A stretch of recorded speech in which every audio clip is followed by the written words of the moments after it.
Hi guys, welcome to Honest SR, where you get unbiased, straightforward reviews of products without any financial support by anyone else. Okay guys, let's get into it. Today I'll be reviewing an iPhone XR. It is kind of old. I did try it before and it's an overdue. So let's get into the pros. I really like this iPhone for the price. Look, to be honest, it's got the best battery life when compared to even an iPhone XS Max, and that's mainly due to the LCD screen, which takes a lot less battery. There's heaps of colors to choose from, so if you're picky you can choose a different color. It's heaps cheaper than the iPhone XS and the XS Max, but has the same processing power.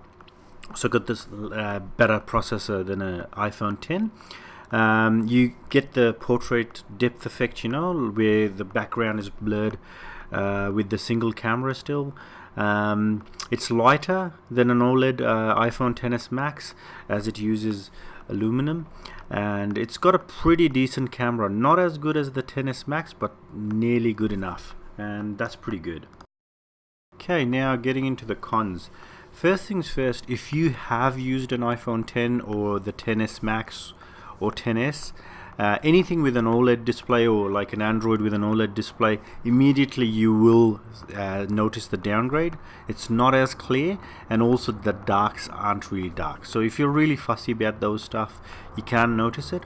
It's still quite a bit expensive. It's the cheapest, latest iPhone you can get with the latest processors, but it's pretty expensive. I think Apple should do better. Anyways, it's a little bit thicker than the OLED versions as well.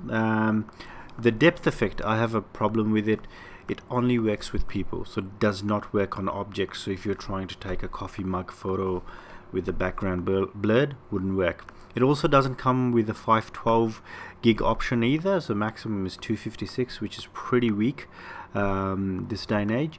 And the last main thing that really bugged me was they took out 3D touch, which is where you press the screen really hard and you can like do stuff like have shortcuts. The thing that I really used a lot was like pressing the keyboard and then using that and moving around the cursor.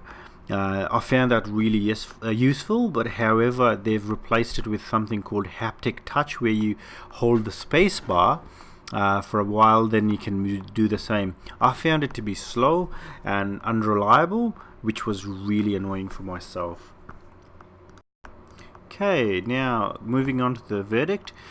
I think you should definitely buy it if you have an iPhone 7 or anything below that. Even an iPhone 8 I can see upgrading to an iPhone XR from an 8, because it's got the Face ID and it's so much easier to unlock your phone. Like for example, if you had Touch ID, you've washed your hands, doesn't work. Things like that. However, I've been told that if you save your hands wet on a Touch ID, sure, it'll work. It's not for people with an iPhone X, so even if you've got an iPhone X, I'd still stick with an iPhone X than upgrade to a XR. I don't see the point. You've got a better OLED screen, and on the iOS 12, the iPhone X runs pretty well. It's not slowed down. So yeah, that's the verdict. Thanks guys. Alright guys, that's it from me for today. Let me know what you think about my video in the comments, and if you want to support my work and you like to see more videos, please do subscribe and give me thumbs up. Hope you guys have a great day. Thanks.